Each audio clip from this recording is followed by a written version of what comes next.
Hey everybody, Joe here. I'm back again, and I'm joined by my friend Dan here. Hello. Sega Dreamcast was released 15 years ago this month, and I had kind of planned to do something to mark the anniversary.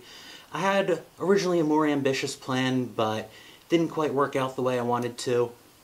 So here I am with Dan, and we're going to be talking about top 5 reasons to own a Sega Dreamcast. Reason number 5 is the history. Even if this isn't a system that you have nostalgia for, the Dreamcast is a significant piece of video gaming history, being the last console that Sega brought out. Being the last console that Sega ever released, you can say it was the end of an era, and perhaps to some people you could even say it's a lesson in being a console manufacturer, because it didn't really work out for Sega.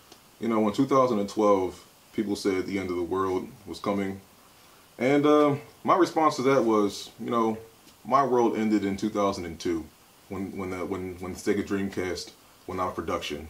Reason number 4 is the innovation. At the time of release, the Dreamcast was the smallest footprint of any game console at that point in time.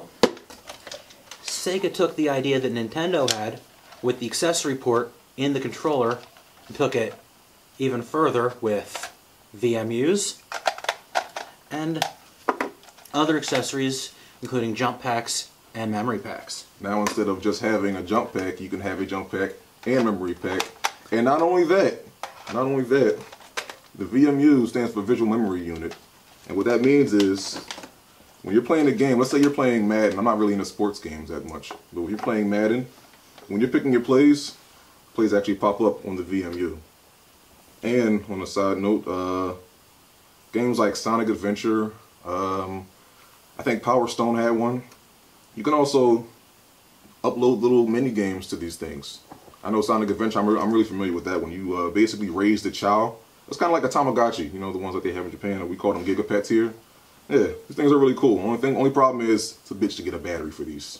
So, oh yeah, good luck. There were other peripherals made for the system, including fishing rods.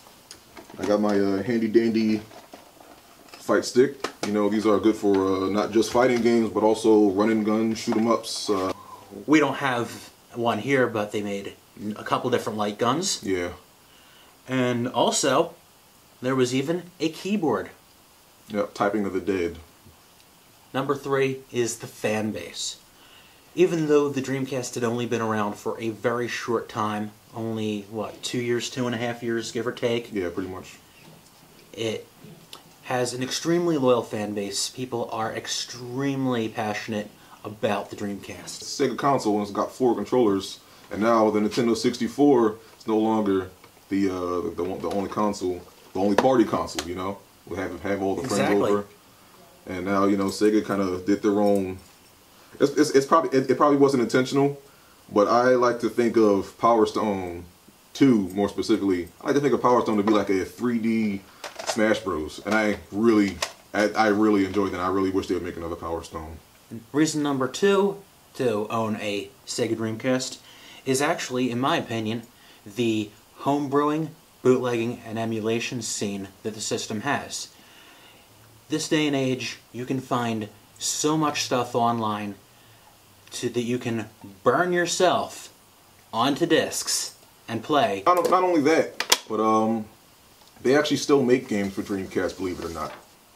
There's a game called Gunlord, I believe, and there's another one. There's like multiple shmup. And last but not least, the most important reason to own a Dreamcast is the games. The huge number of exclusive titles on the Dreamcast, mainly because they were Sega arcade titles or things that just didn't find their way out elsewhere. Things that come to mind that are very hugely popular on the Dreamcast for me would be something like Shenmue, Jet Grind Radio, Power Stone, Zombie Revenge. We mentioned it before, Typing of the Dead. Dynamite Cop.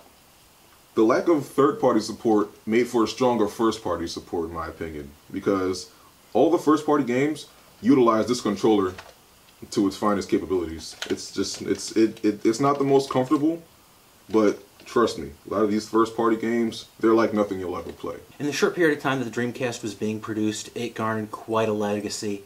What are your favorite Dreamcast games? What are your favorite Dreamcast memories? Leave a comment down below. Some may think that, you know, with the how unique the Dreamcast games were back then, with, you know, the lack of buttons on the controller, some may think, you know, bringing them back out today, they may not hold up for, you know, as well with today's standards. You know what I say to that? Fuck standards.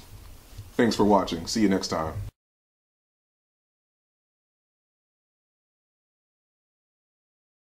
Excuse me, I just belched. Enjoying a Yangling, you know. That's right. Good old vitamin Y. Yup.